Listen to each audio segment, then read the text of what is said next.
Well, hello, everyone, and welcome to Chicago Reacts. My name is Lauren, and today I'm going to be reacting to a very, well, it looks like it'll be an interesting video. It is called The Time the CIA Faked a Vampire Attack to Take Over a Country.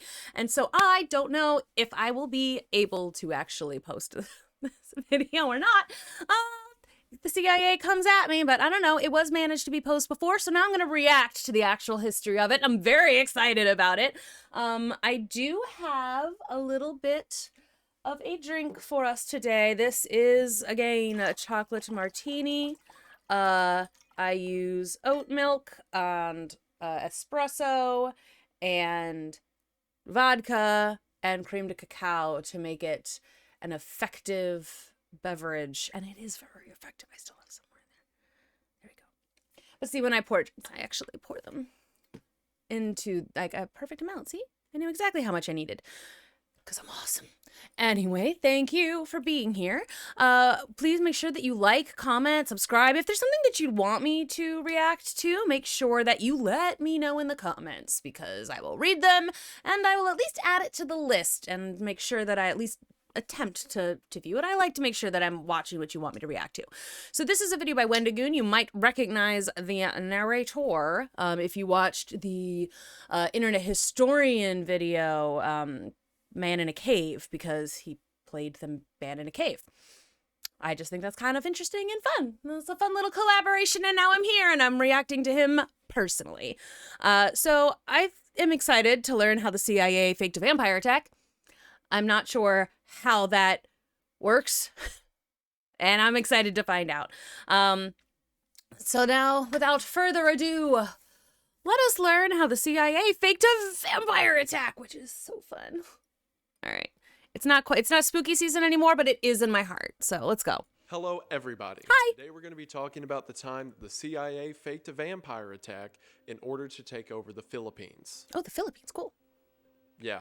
Several of my videos discussing weird historic events can be qualified as conspiracy theories, or at least conspiracy adjacent, but this one has been documented by government accounts, several journalists, people who were there and affected by it, as well as the people who organized it themselves. So pretty straightforward. Okay. After World It War happened. II, the American government was concerned with communist influence in Southeast Asia. In order to establish power within Southeast Asia, the American government began commandeering several countries in the region.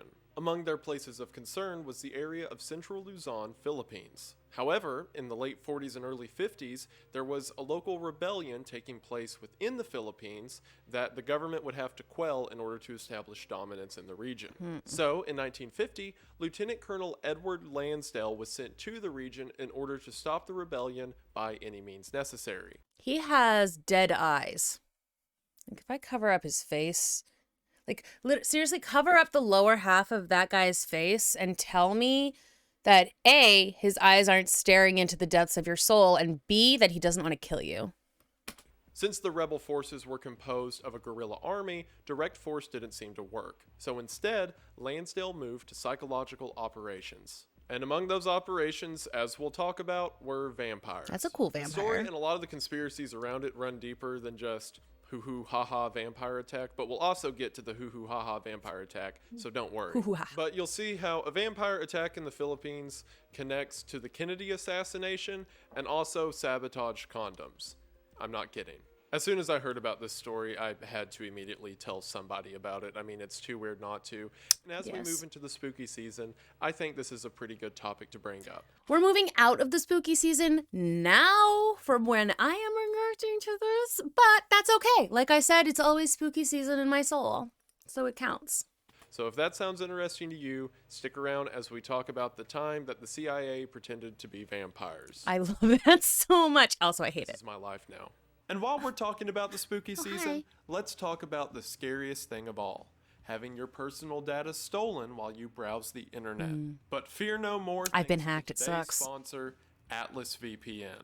Atlas VPN is I the had to, digital like, tool that keeps your information All new passwords. Whenever And you I browse don't the remember it. internet using Atlas will I don't mask remember your my new personal passwords, information. or what So I if actually, anyone or anything tries to get information from you, they'll be or what I stopped by used them Atlas's for. system. Atlas also features a series of user-friendly tools, like for example their data breach monitor that you can use to check. And I had to get a new credit card. And so there was a bunch of things that I was like using with my debit card, like that was hacked and that I had to cut up. And so there was like a whole slew of things that I just was doing payments on that I now wasn't doing payments on, and I forgot about it. So things like my health insurance. I wasn't paying for that anymore. Oops. So yeah. Like he said, okay, I'm gonna stop pausing his VPN announcement. You should get a VPN, it's important. And also if someone sends you an instant message with the quote, "Is this you?" don't open it. Most of you probably know that, but you know, occasionally you have a friend that does send you stuff like that, and it's plausible that it's real. So just don't do it. If they're that specific, is this video you? Don't answer it. Double check with your friend that they sent it to you. It probably was a hacker. Anyway. To see if your email or password have been a part of any. Now you know. So rather than just being afraid that your information's out there, now you can know for sure. You can also use Atlas to change your digital location. Say, for example, you want to watch a movie on Netflix, but that movie is only available in a different region's version of Netflix. All you have to do is change your location to that region, and you will now have access to I learned about that in catalog college. of movies and TV shows. Atlas VPN is also offered on all devices, and if you're going to browse the internet, then why not be smart about it? And now is the perfect time to hop on board. And that's because if you go to the link in the description at atlasv.pn/Wendigoon, you will be able to get a 3-year subscription to Atlas for $1.99 a month. That is right, just go to the link in the description, atlasv.pn/Wendigoon, to get 3 years for $1.99 and a 30-day money-back guarantee if you're not happy with it, although I'm sure you'll love it. This isn't a deal you want to miss out on. This video is like only a month old, so it might still be going. I don't know. I might check that out. It really does mean the most. Hope you all check them out. Link is in the description, and we are back to the video. We are going to go ahead and get into it, but as always, thank you for watching. Aw, you're welcome. The Philippines' relation with the United States has always been messy, but for the sake of this video, we're just going to look at World War II onwards. During the beginning of World War II, the majority of the Philippines were captured by the Japanese military. As soon as the imperial military had taken over the Philippines, they began to use its people and resources for the war effort. And not only did the people of the Philippines have things like their food and farms stolen by the Japanese, but in some cases, the military would even begin to steal their women and children. So, as you can imagine, several of the Philippine people began to fight back. Yeah. The primary group of Philippine freedom fighters were known as the Hukbalahap. The Hukbalahap, also known as the Huk Rebellion, is an acronym that translates to the People's Anti-Japanese Army. During the war, the Americans would use the help of the Huks in order to destroy the Japanese holdouts that were within the Philippines. And as the Japanese began to clear out of the region, the Americans would begin to enlist the help of Filipino businessmen and elected leaders. However, this is where the problems begin. So, during the beginning of World War II, before America got involved and Japan was taking over the Philippine Islands, several of the businessmen and politicians tried to earn the favor of the Japanese so that they would have a more favorable outcome as the war progressed. So in the first years of the war, several of these leaders and landlords had allied themselves to the Japanese and would not only feed and house them, but give them advice about fighting their own people who were in the People's Anti-Japanese Army. There's always people like that. The people who are just kowtowing to power and just wanting to like get their own piece of the pie, and so they'll sell out anybody in order to make sure that they end up on top. And there's always people like that in every like there's so many people who do that, and it's just always so I go through phases where I'm just like, certain things just utterly disgust me. And then I think about it just a little bit longer, and it's like, you know, I do understand. I mean, if I think I'm going to get yelled at by my boss for something that wasn't fully my fault, I will tell them what the other person did.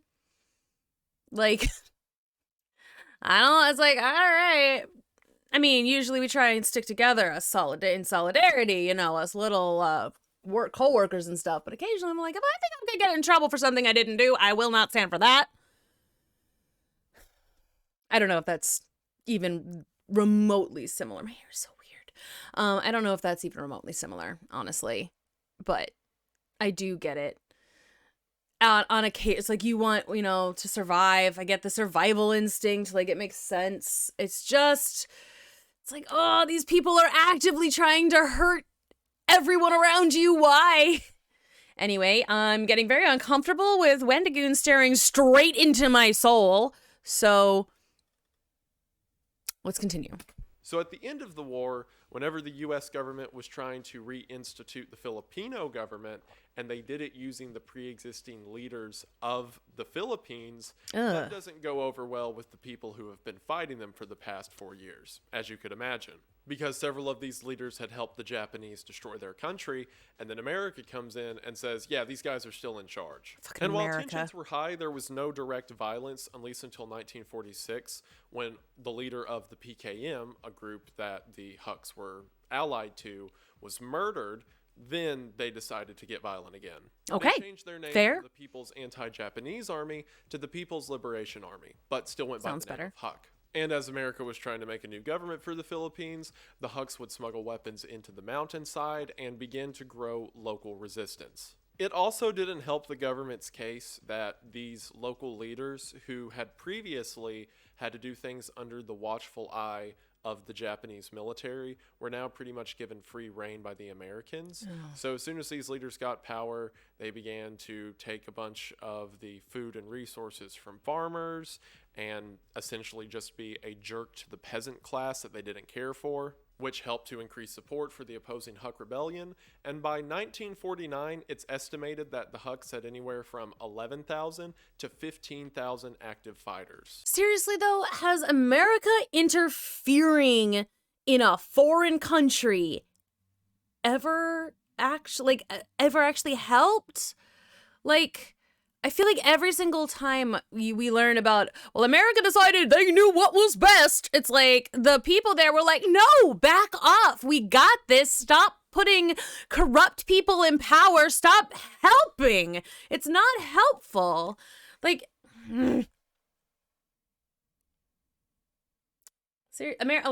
okay. I agree. Sometimes if someone asks for help, yeah, sure, America should step in. Otherwise, stop it. Like, what do you think you're doing? We're pretending not to be imperialist or something? We're freaking imperial. It's like, it's fine.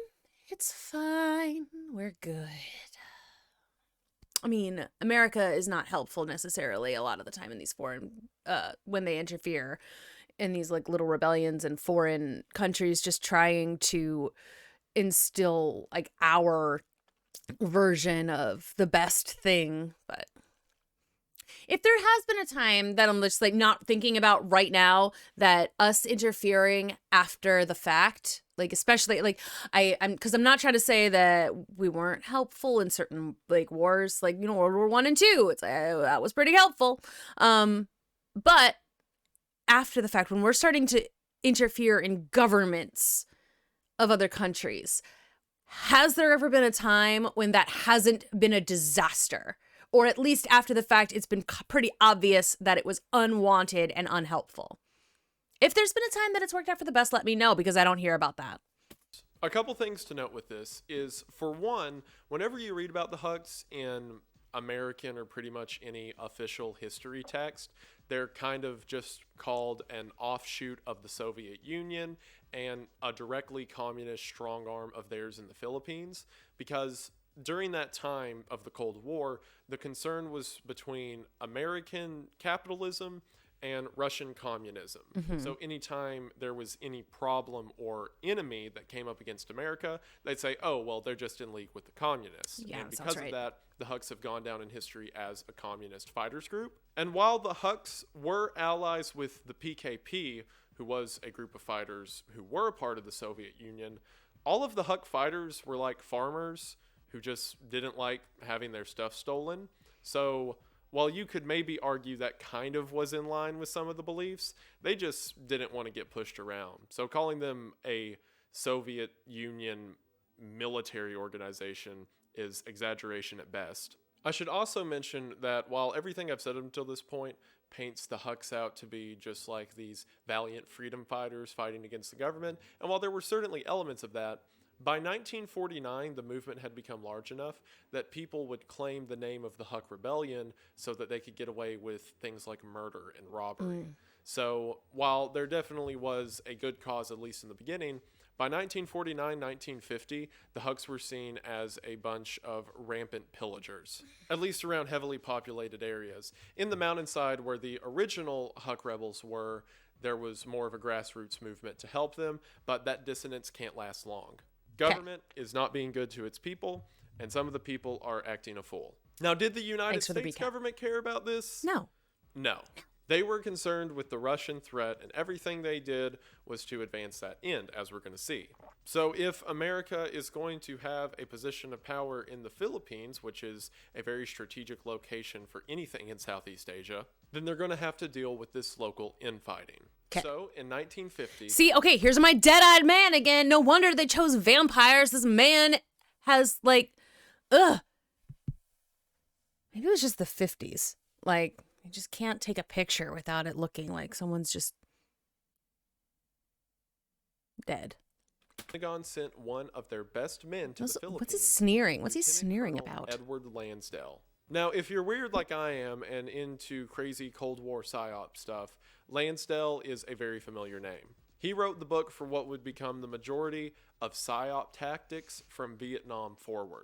He's also very instrumental in a lot of special forces training and tactics and adventures that they would go on later. And he was actually one of the founding members of the CIA. Before World War II, when he joined the military, Lansdale was an advertising executive in San Francisco. From that job, he developed knowledge as to how people's minds work and how to convince them of what you want them to think. So whenever he joined... I was thinking that, like, it took me a second to get there, but that does make sense that spies would be good at marketing, at retail.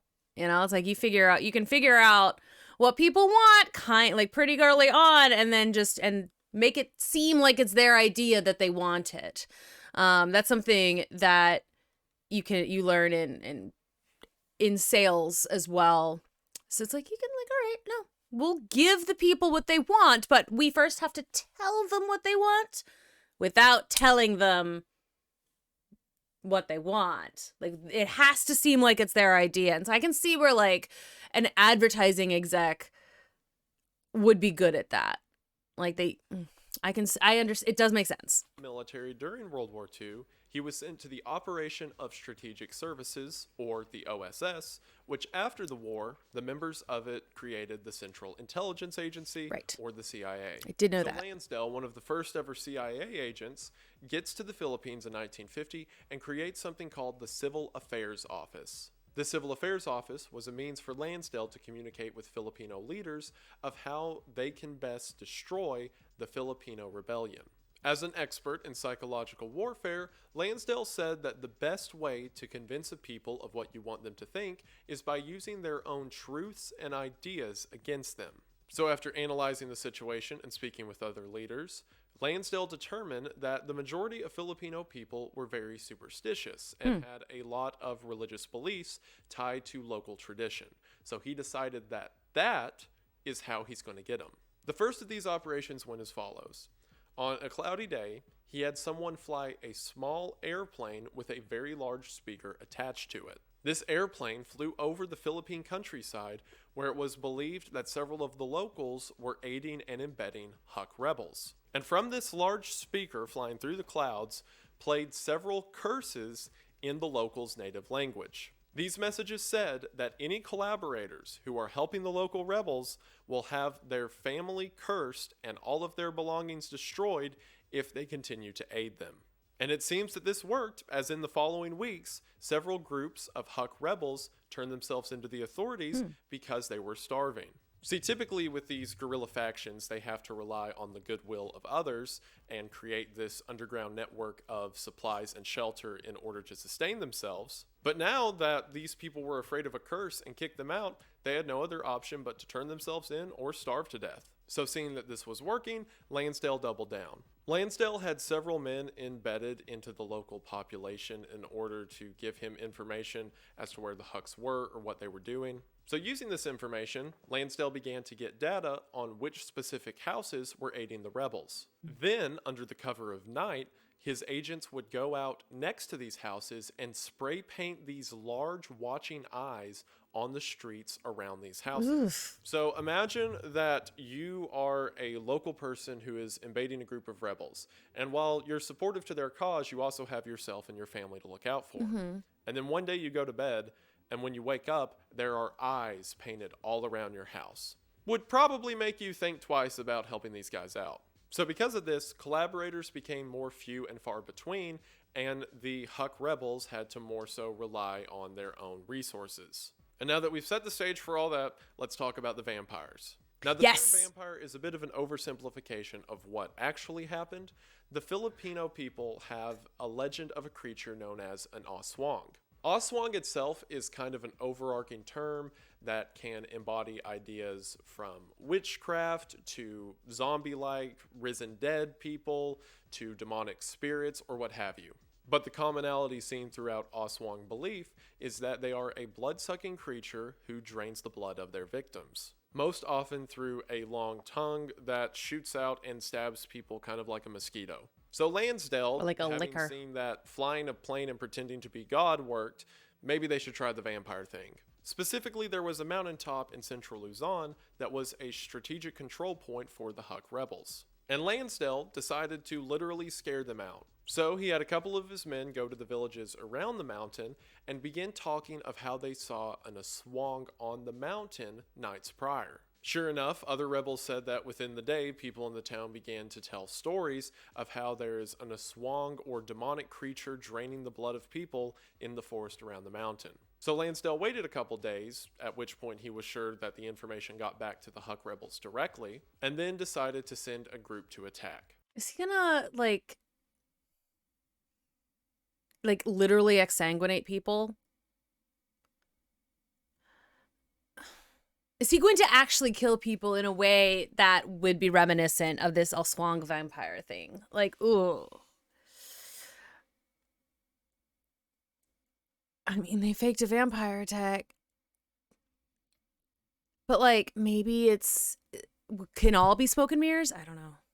So a couple nights after this story's been floating around, there is a group of Huck rebels on top of the mountain doing a patrol around the trails along the top of the mountain itself. And as they're patrolling, this group of hitmen sneak up on them. Whenever the patrol has their guard down, they grab the guy in the back of the patrol and drag him into the bushes. Once they've got a hold of him, they kill him and take two small puncturing devices. I'm not sure if it was like a screwdriver or what, but they put two holes into his neck and hung him upside down to drain all the blood from his body. Then once that's done, they threw his body back onto the trail where he went missing so that whenever his guys come looking for him, they find his body drained of blood with two puncture holes in the neck. Which is not... It sounds like the way that the vampire that they know of hunts. That's a very European, Western, like that's how Bram Stoker invented a vampire.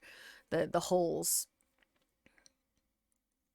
So, like, because it's not the right kind of vampire, I wonder how well that works. But either way, see, I just said that I didn't... That's a lot of murder. Okay.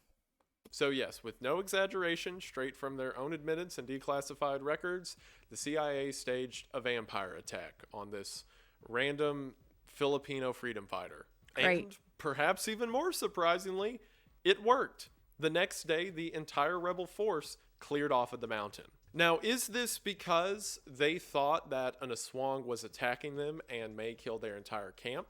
Possibly. But also, like, if I was with a group of friends and we were camping on a mountain and we thought that one of us had been killed by a vampire, we would probably leave. But if I was with a group of friends on top of the mountain and we thought that some random dude killed our friend and staged it to look like a vampire, we would also probably leave. Right? Especially because, like I said, it's not the right kind of, like, it's not the way that he described the vampire of legend, of their legend. It's a very European vampire attack that they've staged. So, like, it's not what they would consider an old, they know that there's like an old swang, but it's like, oh, but this is not that. This is just some kind of weird culty bullshit going on. Someone killed our friend and drained him of his blood. That is freaky. And yeah, it can be safely assumed that at least some people thought it was an Oswang. At the same time, a lot of people probably thought that it was the CIA killing them and draining their blood, which is also a pretty good reason to get out of there. From here, psychological operations continued in the Philippines for some time to come. And while everyone likes to remember the flying plane threatening curses at people and the giant eyes and obviously the vampire attack, there were a lot of other psychological operations that had the same, if not greater, effect. For example, Lansdale began a radio show that people in the mountains for the first time could hear directly from their leaders how they're trying to rebuild the country.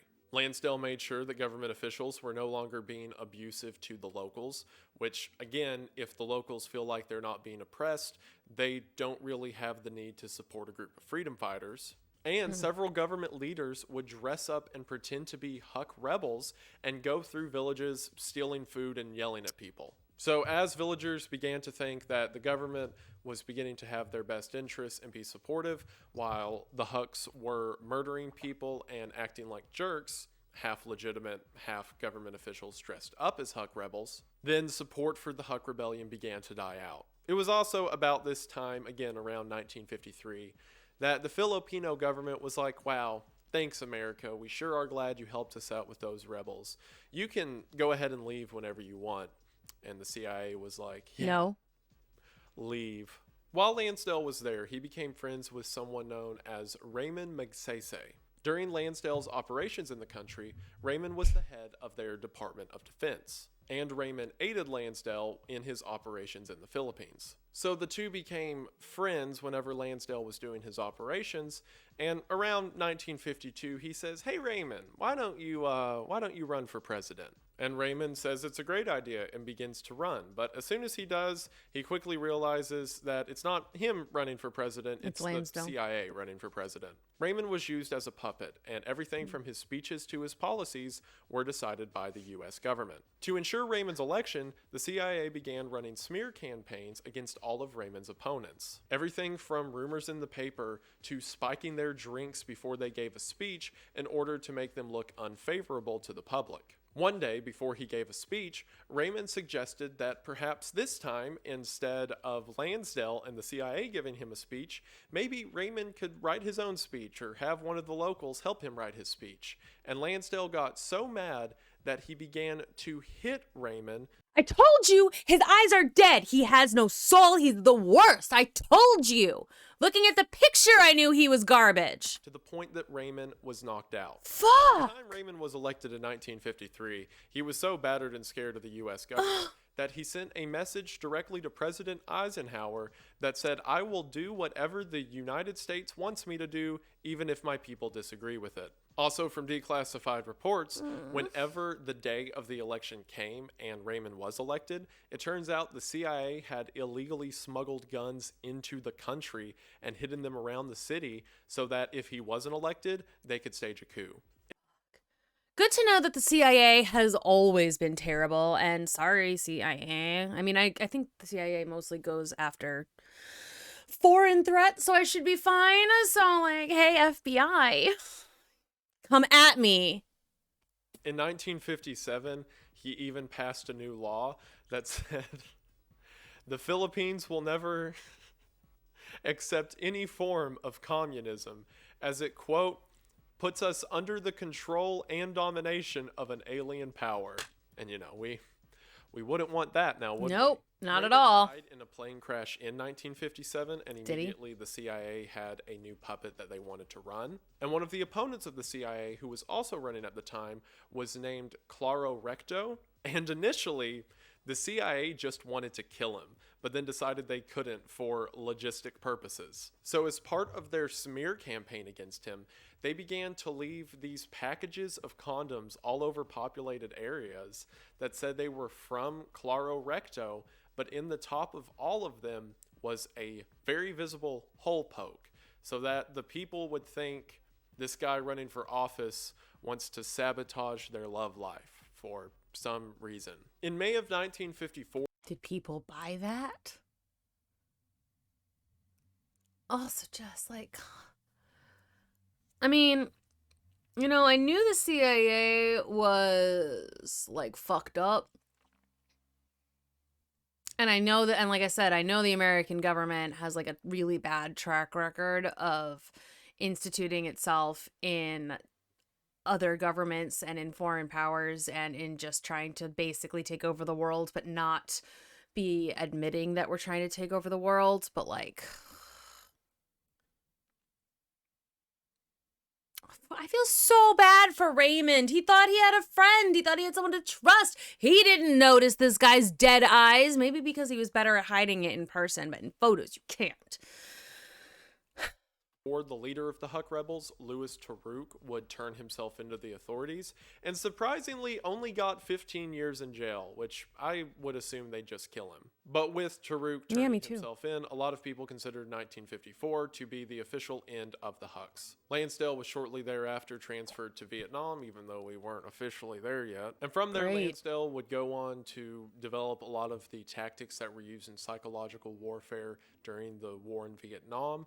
Among them, famously, is Operation Wandering Soul, where they tried to convince Vietnamese soldiers that there were ghosts in the jungle. I do remember hearing about that, actually. However, he wasn't directly involved with that operation. It was more so his influence in the departments he created, because at the time, he was the lead in Operation Mongoose. Operation Mongoose was the secret operation that didn't officially happen until they said it officially happened years later, like they always do, where Lansdale was officially tasked with killing Castro, or at least destroying the Cuban government by whatever means possible. After Lansdale's failure with this and things like the Bay of Pigs operation, he was officially fired from his position as head over CIA psychological warfare by the Kennedy administration, more specifically McNamara. However, he still maintained several ties to the CIA after this, and according to many theorists, was a part of the Kennedy assassination. I mean, or if he wasn't directly one of the fired. collaborators,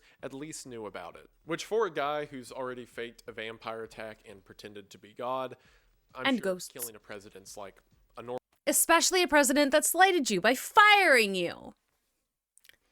This has edged closer to a conspiracy theory as like the end of the video approaches, but like, you know, it's one of those things that like the rest of it has been declassified. It's been proven they've done these things. I guess I just don't like think too much about how horrible like the government actually is a lot of the time, and I didn't realize the lengths that the CIA would go to, and part of that is probably various propaganda movies and stuff. You know, you got things like True Lies or whatever, that it's just like, you know, the spies are the good guys. But it's like, no, that seems, no, you have to remember that most of the time, they're just interfering in things that have nothing to do with them in order to get a better foothold for whoever's paying them. In this case, it's the American government. Normal Tuesday for him. And with that, we have the end of the story of that time the CIA pretended to be vampires in order to take over the Philippines. See, I told you I wasn't lying. And remember, kids, the next time that somebody tells you the government wouldn't do that, oh, yes, they would. They would. If pretending to be vampires is something they're just willing to throw out there, think about the stuff they're not willing to tell us. And while I'll probably do longer videos in the future where I compile a lot of them, I read about this story and there was no way I couldn't talk about it immediately right now with no hesitation. So hopefully if you're still watching, you think it's at least half as cool as I know it is. And if you do, That's really cool, and I'm really glad you're here, and you're really cool. And I just want to say thank you for watching. Thank you all so much for watching. Cheers, Like I said, Wendigoon. the moment I heard about this story, I was like, I have to tell everyone right now immediately. And it's also a good introduction to spooky season. Me and my conspiracy theory having self and vampires. Like what a horrible connection. I love it. But thank you all for watching this long. If you're curious about reading more into it, there's this fantastic book by William Bloom called Killing Hope: U.S. Military and CIA Interventions Since World War II. Sounds distressing. He's a journalist or was a journalist. He's passed away now, but he went through all of the court records and declassified information and laid out all of the government's meddling post World War II. And it's a fantastic book. I'm working my way through, and he details all of this stuff, like very thoroughly. And it's a great read. And there's a lot more where this came from. I'll probably eventually make a video like giving a brief summary of all of them because I think they're really cool. Also, you may know about William Bloom because he was considered a very controversial figure when in 2006 Osama bin Laden, during one of his broadcasts, recommended his book Rogue State: A Guide to the World's Only Superpower, saying that it's a good book against the American government. And whenever that happened, he had the best book sales he ever experienced. Of course he did. And also, the American government freaking sucks. Like, we've established this. And if you watch Hard Lens, you know that we're not huge fans. But, like, come on. Like, can we focus inwards a little bit? And maybe, like it's a proverb maybe, how can you like judge your neighbor for the splinter in his eye when you've got a log in your own? Can you please focus on your log? Not like that, but ugh. I know that I'm always going to get angry about the interference that it's like, we know best. It's like, F off. We do not. But was never asked to speak in any public events again. Because he was, obviously considered ostracized because Osama bin Laden. He was canceled. For him. But he does make a lot of good summaries and compilations, or made.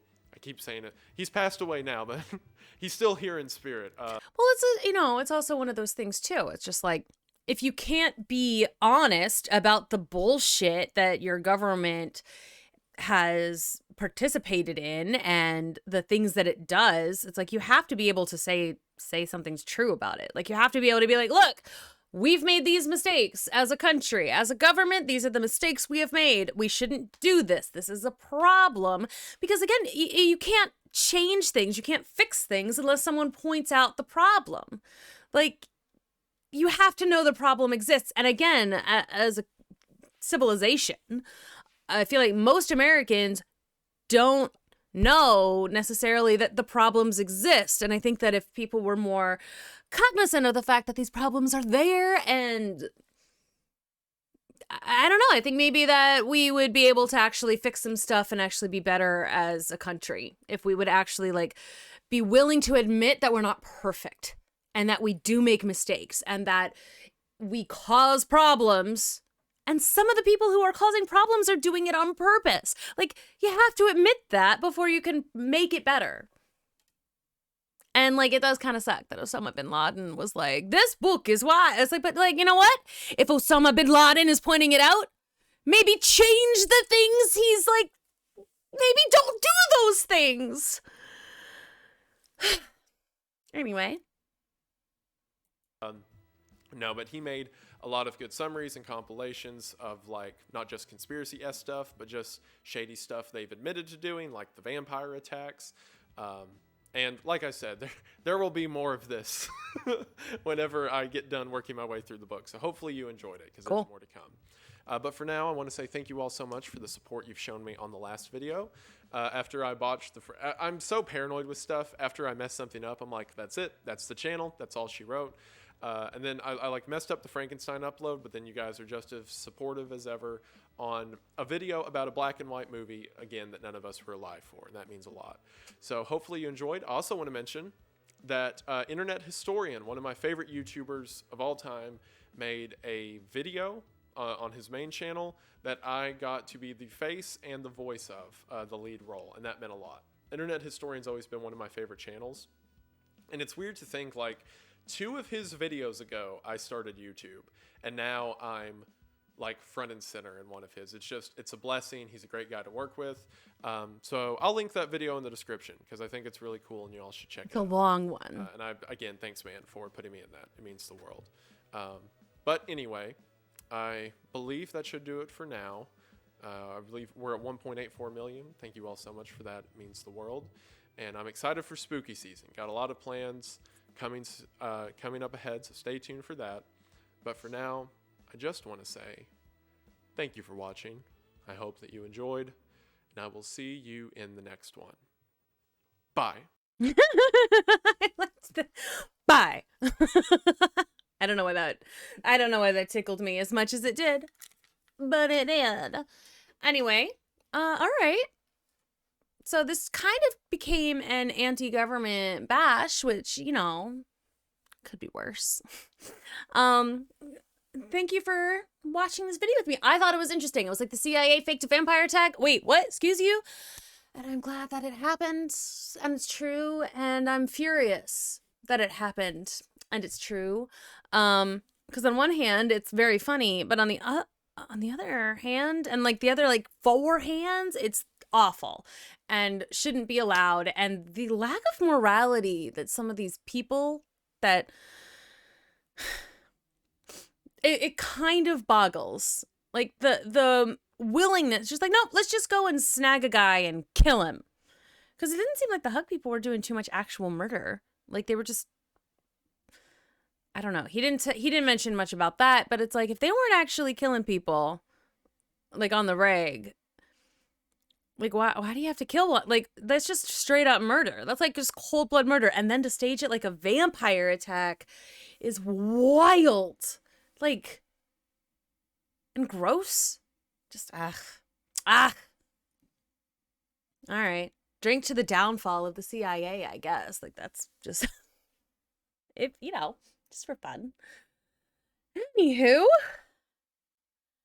that was interesting. I do like learning about the history that you don't learn about in the history books. I always do find it kind of fascinating, scary, and sad a lot of the time as well. But it's always interesting to learn about some stuff that, you know, you don't get to learn about if you're an American and you're supposed to be pro-America all the time. I like to learn about some things that are on the outskirts of that. So if you've got any other types of videos like that, please do let me know. I'd like to check it out, even if it doesn't necessarily become a reaction. I think that it's always interesting to learn about that kind of thing, and I would love it if you would let me know if there's other videos like that I should react to. If you want me to react to more of Wendigoon's videos, I will do that as well. He seems very interesting and at least, you know, well read. Like, you know, he's interesting. And the Internet Historian had him in a video, which is really cool. Hey, Internet Historian, you want me in a video? I'll be in a video. I'll do that. Regardless. Thank you for watching. I really appreciate it. If make sure you comment, please comment. Let me know what you thought. Let me know if there's something I said that was particularly egregious. Again, like I said, I like to learn about stuff. So if I said something wrong, or that you just disagree with, you know, let me know. I might still disagree with you after you've explained your reasoning, but let me know anyway. I like to know the different sides of every story. If you can become a Patreon, would really appreciate that. You can get some extra, like, just little perks for becoming a Patreon, early videos, unedited content. You can participate in polls, all sorts of fun things if you become a Patreon. You get your name written, posted at the end of the videos. You'll see that in a moment. Thanks again. And I will see you in the next one. Bye.